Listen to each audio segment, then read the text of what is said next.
आज हमारे गांव यहाँ पर इसलिए जमा हो गए हैं कि हमारा एक गांव मौजे मटायन जो खत्ते लद्दाख का पहला गांव है, गेटवे ऑफ लद्दाख भी है।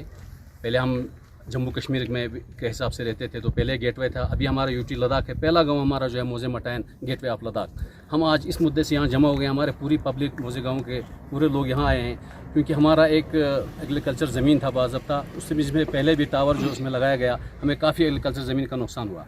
इस बार जो है फिर से एक टावर लगा रहे हैं, वो भी हमारे एग्रीकल्चर ज़मीन से लगा रहे हैं। हमारे पास अब एग्रीकल्चर ज़मीन जो है बिल्कुल कुछ नहीं बचा, हमारे लोग बहुत मजबूर हैं। बेगोड़ इलाका था हमारा, वहाँ कम से कम 12 फीट के करीब बर्फ़ गिरता है। पहले हम रोड से भी कट ऑफ थे, अभी शुक्र है हम यूटी लद्दाख के एडमिनिस्ट्रेशन के शुक्रगुजार हैं कि हमें जोजिला टनल वाला, अब हम थोड़ा बसने के लायक हो गए, लेकिन हम ज़मीन से बिल्कुल खाली हो गए। तो हमारी एडमिनिस्ट्रेशन से गुजारिश है कि हमारी इस एग्रीकल्चर ज़मीन को बचा कर ये जो नए टावर लग रहे हैं ये हमारे पार साइड से लगाए जाए, क्योंकि हम बिल्कुल हमारे पास एग्रीकल्चर ज़मीन है नहीं। सबसे पहले आप तमाम मीडिया हज़रात का बहुत बहुत शुक्रिया, बहुत मेहरबानी कि आपने हमारी इस आवाज़ पर लब्बैक कहा, यहाँ तशरीफ़ लाए हमारी इस आवाज़ को कैप्चर करने के लिए।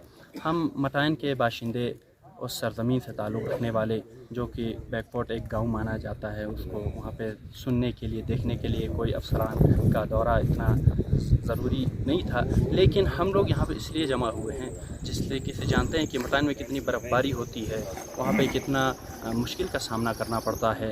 लोग छोटे छोटे फैमिली को लेकर वहाँ पर बसते हैं और इतनी ज़बरदस्त बर्फ़बारी होती है, उसके बावजूद वहाँ पे कुछ ज़मीनें हैं जहाँ से लोग घास, अनाज वगैरह इकट्ठा करते हैं। अब वहाँ से एक टावर लगा हुआ है, दूसरा टावर लगने जा रहा है। हमारी मांग है कि वो टावर न लगाया जाए, वहाँ से हमारा चरागाह है, वहाँ से विंटर के लिए वहाँ से अनाज और घास जमा करते हैं। अगर वो ज़मीन हमसे छिन जाए तो हमारे लिए और कोई खेती बाड़ी की जगह नहीं है।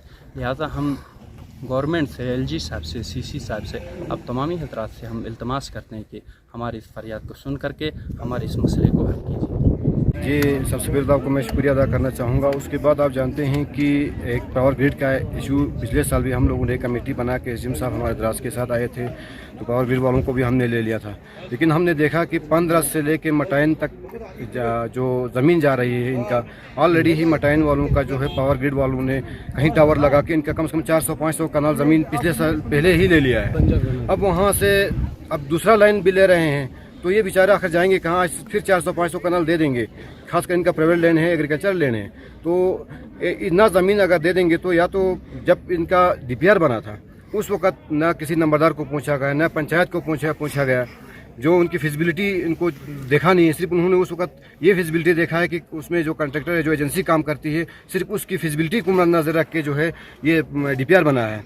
लेकिन आज पब्लिक कहती है भाई ये बना था तो कम से कम हमारी नॉलेज में भी होना चाहिए था।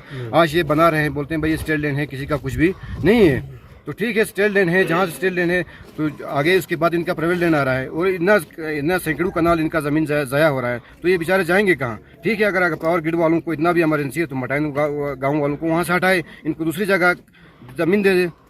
नहीं तो इनके पास प्रोविजन है, ये अंडरग्राउंड ले सकते हैं। उसके लिए बोल रहे हैं कि हमारा प्रोजेक्ट कास्ट बढ़ रहा है, तो ठीक है, आप अपने प्रोजेक्ट कास्ट को देख रहे हैं तो गांव की इस ज़मीन का वैल्यू को भी देखना चाहिए कि उसका प्रोजेक्ट कास्ट, इनका कास्ट कितना बन रहा है। गांव को उठाओ, ठीक है, आपको प्रोजेक्ट कास्ट बन रहा है तो कहीं और बना दो।